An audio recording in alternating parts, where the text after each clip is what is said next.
ক্যাম্পাসে মারামারি করে শিবিরকে উস্কিয়ে দিয়ে আপনারা আপনাদের ব্যর্থতা আপনারা শাক দিয়ে মাছ থাকার চেষ্টা করছেন।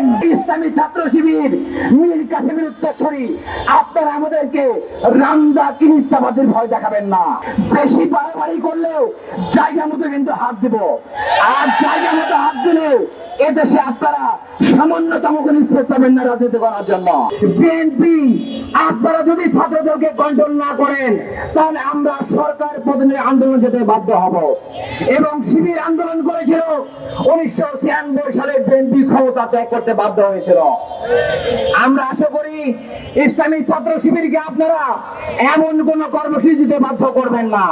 আমরা তো আগে শুধুমাত্র যুব দলের কমিটিতে, আওয়ামী লীগের কমিটিতে, আমরা ছাত্র বিএনপির কমিটিতে আমরা আওয়ামী লীগকে খুঁজে পেতাম, কিন্তু আমরা এখন দেখতে পাচ্ছি বিএনপি ইন্ডিয়ার ছকে জুলাই গণহত্যাকারী আওয়ামী লীগের নেত্রীকে সংসদে নিয়ে ইন্ডিয়ার প্রকৃত দালালের তারা প্রমাণ দিয়েছে। আমরা স্পষ্ট করে বলে দিতে চাই, সারাদিন যারা গুপ্ত গুপ্ত বলে মুখে ফেনা ওঠেন, গুপ্তের সংখ্যা কি আপনারা জানেন? সংখ্যা আমি তিনটা আপনাদের সামনে উপস্থাপন করব। সংখ্যা নাম্বার 1, যারা সেনাবাহিনীর কাছে মুসলেখা দিয়ে বলেছিল আর কোনদিন রাজনীতি করবো না, তারা লন্ডনে 17 বছর লুকিয়ে থেকে ক্যামেরার সামনে মুখ দেখিয়ে ভারতের অনুমতি দিয়ে তারা দেশের রাজনীতি করে, তারাই প্রকৃত গুপ্ত। সংজ্ঞা নাম্বার 2, যারা অন্তর্বর্তী সরকারের সময় নিজের গায়ের উপরে নিরপেক্ষতার খোলস লাগিয়ে নির্বাচনে ইঞ্জিনিয়ারিং করে দলীয় সরকারের জনগুরুত্বপূর্ণ মন্ত্রণালয় তারা ভাগিয়ে নিয়ে যারা বলে সবার আগে বিএনপি, তারাই মূলত প্রকৃত গুপ্ত। 3 নম্বর আমার সংজ্ঞা, যারা নিজেদের দলীয় পেড়ে ছাত্রলীগকে পুনর্বাসন করে জনগণের তুপের মুখে, সমালোচনার মুখে যখন তারা মহাশক্তিকে অস্বীকার করে চ্যালেঞ্জ প্রদান করে বলে আমাদের কমিটিতে একজনও ছাত্রলীগ নাই, তারাই নিজের প্রকৃতপক্ষে গুপ্ত। এই গুপ্ত সত্য প্রকাশ্য আলটিমেটলি কোনো বিষয় না, এটি একটা ট্রাম কার্ড। বিএনপি সরকার যখন ধারাবাহিকভাবে দেশ চালাতে ব্যর্থ হয়েছে, তখন তারা প্ল্যান করে গুপ্ত ট্যাগ দিয়ে ছাত্রদলকে মাঠে নামিয়ে দিয়েছে, যাতে করে জনগণের দৃষ্টিভঙ্গি অন্যদিকে আড়াল করা যায়, অন্যদিকে প্রভাবিত করা যায়। ক্যাম্পাসে মারামারি করে শিবিরকে উস্কিয়ে দিয়ে আপনারা আপনাদের ব্যর্থতা আপনারা শাক দিয়ে মাছ থাকার চেষ্টা করছেন। ইসলামী ছাত্র শিবির কখনো আপনাদের উস্কানিতে পা দিবে না ইনশাআল্লাহ।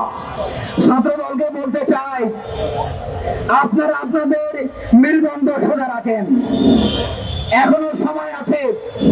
যদি নদীর ভিত্তি পরিহার করে, সন্ত্রাসীবাদ পরিহার করে, লাঠিয়াল বাহিনী হওয়ার ভূমিকা পরিহার করে ছাত্র বান্ধব রাজনীতি করতে আসেন, তাহলে আপনাদের বন্ধুর অভাব হবে না। যদি অপরাজনীতি করেন, শিক্ষকদের উপরে হামলা করেন, শিবিরের উপরে হামলা করেন, শিক্ষার্থীদের উপরে হামলা করেন, তাহলে মনে রাখেন, যদি আপনারা না শুধরে যান তাহলে শুনে রাখেন, আগামী দিনে ছাত্রলীগের মতো করে প্রত্যেকটা ক্যাম্পাসে সাধারণ শিক্ষার্থীরা আপনাদেরকে পিটিয়ে বিদায় করে দেবেন। ছাত্রলীগ যেমন করে বিতাড়িত হয়েছে, আপনারা তেমন করে ইতিহাসের আস্তে করে নিক্ষিপ্ত হবেন। সংগ্রামী উপস্থিতি, সরকারকে আমরা স্পষ্ট করে বলে দিতে চাই, আমরা লন্ডনে পালিয়ে যাই নাই, আমাদের সিনেমাও থাকতে হয় নাই। আমাদের কেন্দ্রীয় সভাপতি মীর কাসেম আলী ভাইয়ের নামে যখন গ্রেপ্তারি পরোয়ানা জারি হয়, তিনি বিদেশ থেকে ফিরে এসে আইনি মোকাবেলা করেছেন। ভারতের বিরুদ্ধে, আধিপত্যবাদের বিরুদ্ধে তিনি উচ্চ কণ্ঠ রেখে সশিদ্দরি গলা নিয়ে শহীদ হয়েছেন। সেই ইসলামী ছাত্র শিবির মীর কাসেমের উত্তরসূরি আপনারা আমাদেরকে রামদা কিনিস্তাবাদের ভয় দেখাবেন না।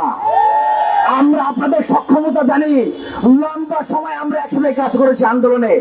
বেশি বাড়াবাড়ি করলেও জায়গা মতো কিন্তু হাত দিব, আর জায়গা মতো হাত দিলে এদেশে আপনারা সামান্যতম নিষ্পত্তি পাবেন না রাজনীতি করার জন্য।